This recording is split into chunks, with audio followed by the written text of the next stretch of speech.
O milagre que o louvor operou, a vitória de Rodrigo sobre a síndrome de Isaus. Rodrigo sempre foi um homem forte. Trabalhador, pai de 2 filhos, esposo dedicado, ele nunca havia conhecido o que era desistir. Mas quando os primeiros sintomas apareceram, tudo mudou. Começou com pequenas contrações musculares, como se algo dentro dele pulsasse sem controle. Os médicos demoraram a diagnosticar, até que, após meses de exames, veio a notícia: síndrome de Isaus, uma doença neurológica rara que causa rigidez muscular progressiva, espasmos constantes e, em muitos casos, incapacidade total. Não há cura, disseram. O tratamento só pode amenizar os sintomas. A vida de Rodrigo desmoronou. As mãos, antes hábeis para consertar motores em sua oficina mecânica, agora tremiam sem parar. As pernas, que o levavam para casa após longas jornadas de trabalho, começavam a falhar. A dor era constante, como se milhares de agulhas perfurassem seus músculos a cada movimento. Mas o pior não era o corpo, era o desespero. Como sustentaria a família? Como criaria os filhos se nem sequer conseguia segurar um copo sem derramar? As noites eram de choro silencioso, enquanto sua esposa, Ana, tentava consolá-lo com palavras que nem ela mesma acreditava. Até que um dia, um cliente da oficina, um senhor de fala mansa e olhar sereno, percebeu sua luta. Depois de ouvir sua história, o homem que se apresentou como irmão José fez uma pergunta simples: "Você já tentou buscar a Deus?" Rodrigo, que havia sido criado em um lar católico, mas nunca tivera uma fé verdadeira, apenas balançou a cabeça. "Na minha igreja, a gente ora, e Deus responde", disse o irmão José. "É a congregação cristã no Brasil. Não temos instrumentos, não temos luxo, mas temos a presença de Deus. Venha conosco domingo. Só venha." No domingo seguinte, Rodrigo entrou na pequena sala de reuniões da CCB acompanhado pelo irmão José. O local era simples: cadeiras de madeira enfileiradas, paredes brancas, uma mesa ao fundo com a Bíblia aberta. Os irmãos e irmãs, todos vestidos com modéstia, as mulheres com saias longas e cabelos presos, os homens de camisa social cantavam hinos à capela, vozes unidas em harmonia pura. Não havia banda, não havia holofotes, apenas corações entregues. Rodrigo sentou-se no fundo, envergonhado, sentindo-se um estranho. Mas algo no ar era diferente. Uma paz que ele não conhecia. O ancião, um homem de cabelos grisalhos e voz firme, dirigiu a reunião com simplicidade. Leitura da Bíblia, hinos, orações. Nada de espetáculo, apenas verdade. Quando chegou a hora dos testemunhos, irmãos se levantaram, um a um, para contar como Deus havia os livrado de enfermidades, dívidas, vícios. Rodrigo ouvia, incrédulo. Até que uma irmã, com lágrimas nos olhos, falou: "Eu tinha uma doença que os médicos disseram que não tinha cura. Mas aqui, entre irmãos, Deus me sarou." Aquelas palavras ecoaram em seu coração. Na oração final, quando todos se ajoelharam, Rodrigo sentiu algo quebrar dentro dele. Não eram palavras bonitas, não era teatro, era dor, era súplica. Os irmãos oravam como se Deus estivesse ali, porque para eles, ele estava. Rodrigo não conseguiu segurar as lágrimas. "Senhor, se o Senhor existe, me ajuda", sussurrou. As semanas seguintes não foram fáceis. Rodrigo continuou indo às reuniões, mesmo quando as dores o deixavam exausto. Ana, que no início relutou, começou a acompanhá-lo. Os irmãos o acolheram sem julgamento. O irmão José o visitava em casa, lia a Bíblia com ele, orava por suas mãos trêmulas. "A fé não é mágica, irmão", dizia. "É confiança. Deus sabe o tempo certo." Até que veio o dia da Santa Ceia. Rodrigo, agora batizado nas águas, participava pela primeira vez daquele momento sagrado. Enquanto o pão era partido e o vinho compartilhado, ele sentiu uma estranha calma. Não era alívio físico, era algo mais profundo. Quando o ancião orou sobre os elementos, Rodrigo fechou os olhos e, pela primeira vez em meses, não sentiu medo. Naquela noite, em casa, algo inesperado aconteceu. Rodrigo estava deitado, esperando a dor habitual tomar conta do corpo, quando percebeu: os espasmos haviam diminuído. Ele levou a mão ao rosto sem tremores. Sentou-se na cama, assustado. "Ana, vem aqui", chamou. Sua esposa correu, pensando no pior. "O que foi?" Rodrigo esticou os braços, abriu e fechou as mãos. Não dói, disse, com a voz embargada. Rodrigo, é o remédio novo? Perguntou ela, incrédula. Ele balançou a cabeça. Não tomei hoje. Ana, acho que Deus me curou. Os médicos não tinham explicação. Os exames mostravam melhora inexplicável. A síndrome de Isau's, que deveria ser progressiva, havia regressado. Rodrigo voltou a trabalhar, a brincar com os filhos, a viver. Mas o verdadeiro milagre não era apenas a cura, era a transformação em seu coração. Anos depois, Rodrigo estava de pé diante dos irmãos, dando seu testemunho. Eu vim aqui procurando um milagre para o meu corpo, disse, com a voz firme.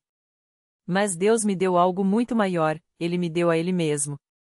Aprendi que a fé não é só pedir, é confiar, mesmo quando não vemos a resposta. E quando menos esperamos, Deus age.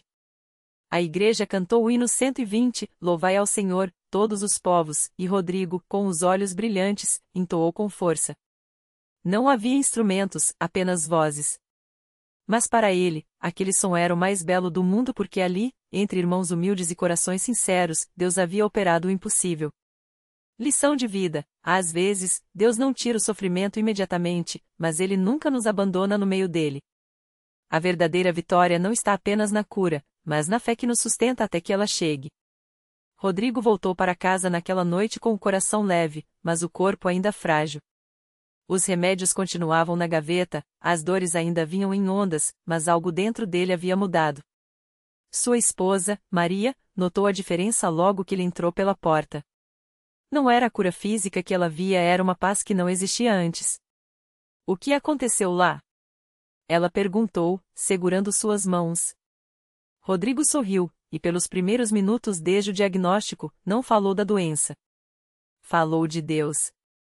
Contou como os irmãos o abraçaram sem conhecê-lo, como as orações subiram ao céu como incenso, como sentiu uma certeza no peito: Ele está aqui. Maria ouviu em silêncio, os olhos úmidos. Ela também precisava dessa fé.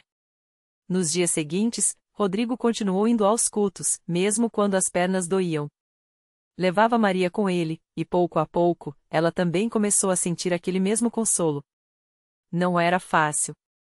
Havia noites em que a dor o acordava, e ele se pegava sussurrando: Senhor, até quando? Mas então se lembrava das palavras do irmão que orou por ele: Deus não está atrasado. Ele está preparando algo que nossos olhos ainda não veem. Até que, 3 meses depois, algo inesperado aconteceu. Rodrigo estava no culto de doutrina quando sentiu um calor estranho percorrer o corpo, como se uma corrente suave o envolvesse.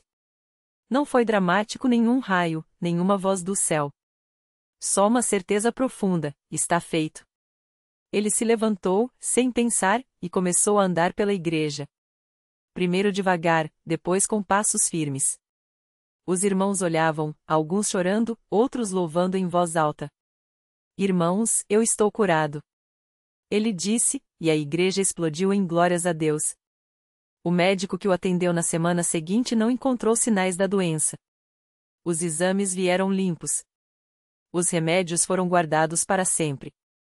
Mas o verdadeiro milagre não foi só o corpo sarado. Foi a família que se uniu na fé, os vizinhos que começaram a frequentar a igreja depois de verem a transformação, as vidas que foram tocadas por um homem que aprendeu a confiar quando tudo dizia para desistir. Anos depois, Rodrigo ainda conta essa história, não para falar de si mesmo, mas para dizer: Deus não muda as coisas só quando a gente quer. Ele muda a gente primeiro. E quando ele age, ninguém fica igual. E assim, em uma pequena congregação da CCB, entre pessoas simples que acreditam no poder da oração, mas o milagre foi escrito não para ser esquecido, mas para ser testemunhado, para que outros saibam: onde há fé, Deus faz o impossível. Rodrigo nunca imaginou que sua história iria tão longe.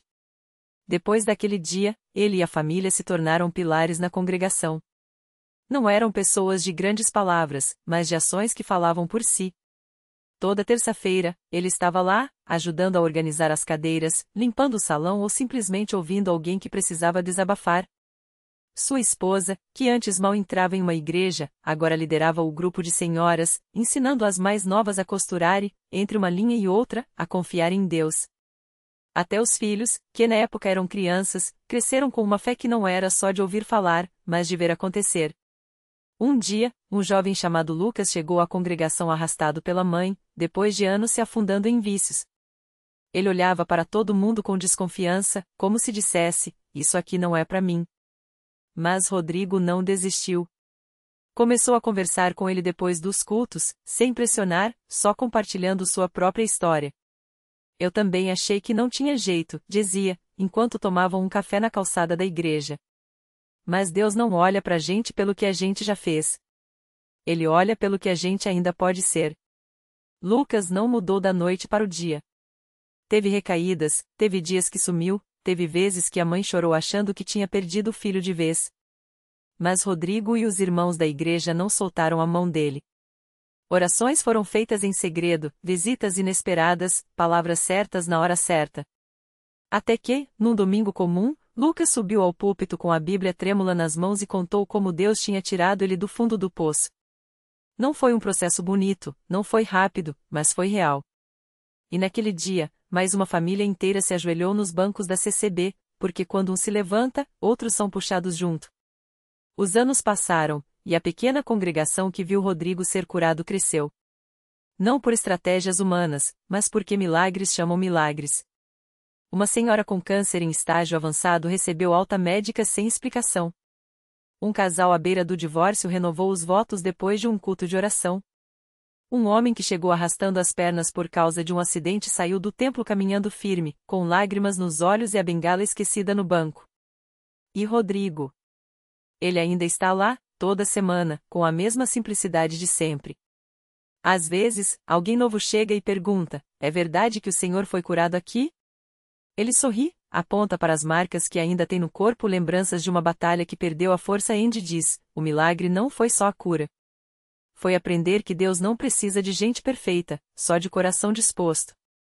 Porque na CCB, as histórias não são contadas para engrandecer homens, mas para mostrar que, onde há um povo que ora, Deus age. E assim, entre hinos cantados com voz firme e mãos levantadas em gratidão, mais uma geração aprende que fé não é só acreditar que Deus pode. É saber que Ele vai no tempo dele, do jeito dele, mas sempre de um jeito que ninguém mais poderia fazer. E foi assim que a história de Rodrigo se tornou um farol para muitos que chegavam à igreja com o coração pesado. Não demorou para que outras pessoas começarem a compartilhar seus próprios testemunhos, como se a fé de um tivesse acendido a chama em outros.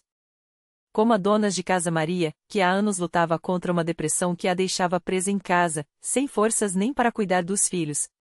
Ela ouvia os irmãos falarem da cura de Rodrigo e, mesmo sem entender como, sentiu algo mexer dentro dela. Uma noite, durante a oração dos obreiros, ela rompeu em choro e, pela primeira vez em anos, sentiu uma paz que não vinha de remédios ou palavras de conforto humano. Não foi uma cura instantânea, elas ainda tinham dias difíceis, mas algo havia mudado. A escuridão que a sufocava perdeu o poder. Hoje, ela serve no departamento infantil, abraçando crianças com o mesmo carinho que um dia pensou não merecer. Ou como o jovem Lucas, que chegou à igreja arrastado pela mãe, revoltado com Deus depois de perder o pai em um acidente. Ele não queria ouvir falas de milagre, não queria acreditar em nada. Mas certo domingo, enquanto o coral cantava "Deus é fiel", ele sentiu algo que não podia explicar. Era como se uma mão invisível apertasse seu ombro, dizendo: "Eu estou aqui." Não houve voz audível, nem luzes no céu, mas naquele momento, a raiva que ele carregava começou a se desmanchar. Hoje, Lucas é diácono e, quando conta sua história, sempre diz: "Deus não tirou a dor, mas me deu forças para carregá-la de um jeito diferente." E assim, a igreja seguia cheia dessas histórias que não estavam nos jornais, mas nos olhares de quem chegava e via, pela primeira vez, que a fé não era teoria, era vida. As pessoas não vinham só por curas físicas, mas porque ali encontravam algo que o mundo não podia oferecer, um lugar onde as feridas eram vistas, as lágrimas eram enxugadas e ninguém era deixado para trás. Até que um dia, uma família inteira chegou com um pedido que parecia impossível. O pequeno Davi, de apenas 7 anos, nasceu com uma doença rara que os médicos disseram não ter cura. Os pais, exaustos de correr por hospitais, entraram na CCB mais por desespero do que por fé. Mas quando viram Rodrigo, que já não usava mais a bengala, sentiram uma centelha de esperança. Não pediram um milagre barulhento, só força para aguentar mais um dia. E então, algo aconteceu. Não foi no primeiro culto, nem no segundo. Mas depois de meses de oração, de mãos postas e lágrimas derramadas no altar, os exames começaram a mostrar melhoras que os médicos não conseguiam explicar. Pouco a pouco, Davi ganhou força. Os espasmos que o deixavam acamado diminuíram. Os sorrisos, antes raros, passaram a ser constantes. Até que um dia, durante um culto de ação de graças, o menino, que mal conseguia ficar em pé, deu alguns passos sozinho tremidos, mas firmes em direção ao púlpito. A igreja inteira explodiu em lágrimas e louvor. O médico que o acompanhava, cético, só conseguiu dizer: "Isso não tem explicação científica." Mas ali, entre aquelas paredes, ninguém precisava de explicação. Eles já sabiam a resposta. Porque na CCB, os milagres não são só para encher cadernos de testemunhos. São para lembrar a todos que, quando um povo se une em oração, o impossível vira e espera só mais um pouco. E que Deus não escolhe os capacitados, Ele capacita os escolhidos. E assim, a história continua. Sempre continua. Porque onde há fé, Deus não fica em silêncio. O menino, agora com os olhos brilhando de uma forma que só quem viu o deserto virar rio entende, subiu os degraus do púlpito com a ajuda do pastor. Cada passo era uma vitória, cada respiração um hino. Quando chegou lá em cima, não disse palavras bonitas nem discursos ensaiados. Apenas levantou as mãos pequenas, ainda marcadas pelas cicatrizes das agulhas e soro, e falou com a voz trêmula, mas cheia de uma certeza que nem os adultos ali presentes tinham. Jesus me curou. E Ele pode curar vocês também. Não havia teologia complicada naquelas palavras. Só a verdade nua, como um sol que queima os olhos depois de uma tempestade. E foi isso que quebrou o último pedaço de dúvida no coração de muitos.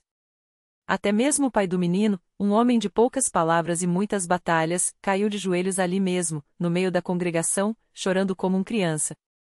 Ele que havia carregado o filho nos braços por meses, agora via aquele mesmo filho andando e mais, correndo pelos corredores da igreja, como se quisesse abraçar o mundo todo de uma vez. Os dias seguintes foram de uma alegria que não cabia dentro das quatro paredes do templo. A notícia se espalhou pela cidade como fogo em palha seca. Pessoas que nunca tinham pisado na CCB começaram a aparecer, algumas por curiosidade, outras arrastando suas próprias cruzes invisíveis. E a cada culto, novos testemunhos surgiam. Uma senhora com artrite severa levantou os braços sem dor pela primeira vez em anos.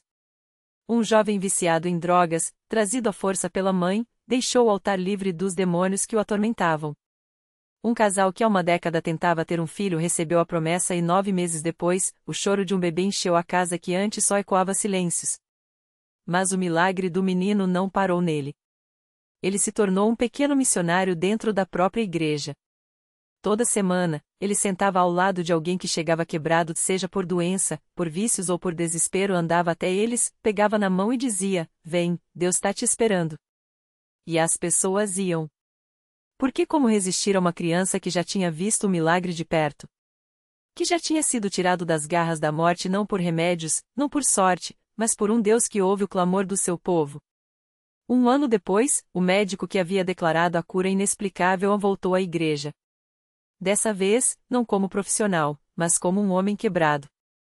Sua filha, diagnosticada com uma doença rara, não respondia a nenhum tratamento. Ele entrou no templo com o coração pesado, mas saiu com uma esperança que não vinha de gráficos ou exames. 3 meses depois, os resultados mostravam remissão total. Naquele dia, ele não disse que era inexplicável. Ele disse apenas: "Agora eu acredito."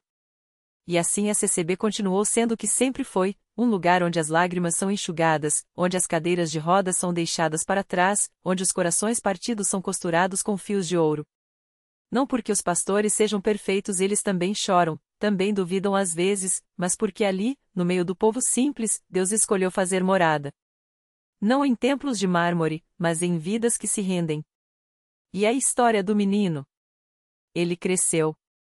Hoje, já adolescente, serve no Ministério de Jovens, contando para outras crianças que, não importa o tamanho do gigante, com Deus no meio, a vitória já está garantida. Sua mãe, que antes vivia entre remédios e orações desesperadas, agora lidera um grupo de intercessão, ensinando outras mães a clamar com fé. E o pai? Bem, O homem que antes mal falava, hoje é um dos primeiros a chegar nos cultos, sempre com a Bíblia na mão e um sorriso que diz: se Deus fez por nós, Ele faz por você também. Porque na CCB, os milagres não são coisas do passado. São o pão de cada dia. São o abraço apertado depois do culto, o amém que sobe ao céu como incenso, a mão estendida para quem ainda não encontrou força. São a prova de que, quando um povo se ajoelha, Deus se levanta para agir. E a história não acabou. Nunca acaba. Porque onde há um coração que clama, Deus sempre tem uma resposta.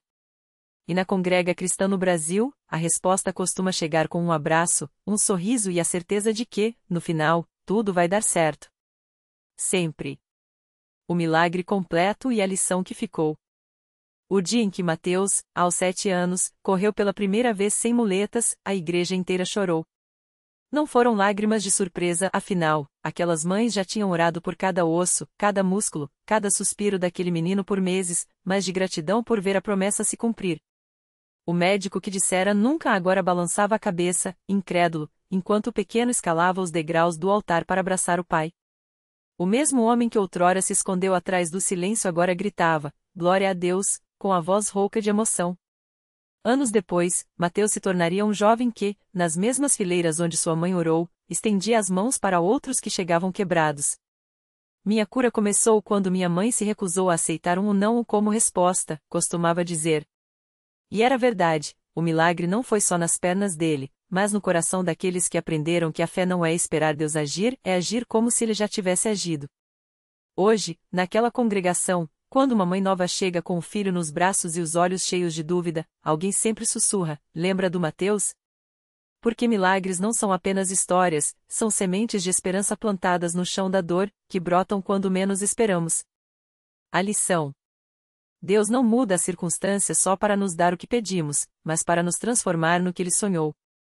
A mãe aprendeu que interceder é lutar de joelhos. O pai descobriu que o silêncio se quebra quando a graça fala. E Mateus entendeu que as cicatrizes mais bonitas são aquelas que contam de uma batalha vencida pela fé. No final, tudo deu certo. Não porque o caminho foi fácil, mas porque quando Deus escreve uma história, até as lágrimas viram tinta para um testemunho. E na CCB, como em todo lugar onde a fé é viva, os milagres não são exceção, são o eco de um Deus que ainda responde ao clamor do seu povo.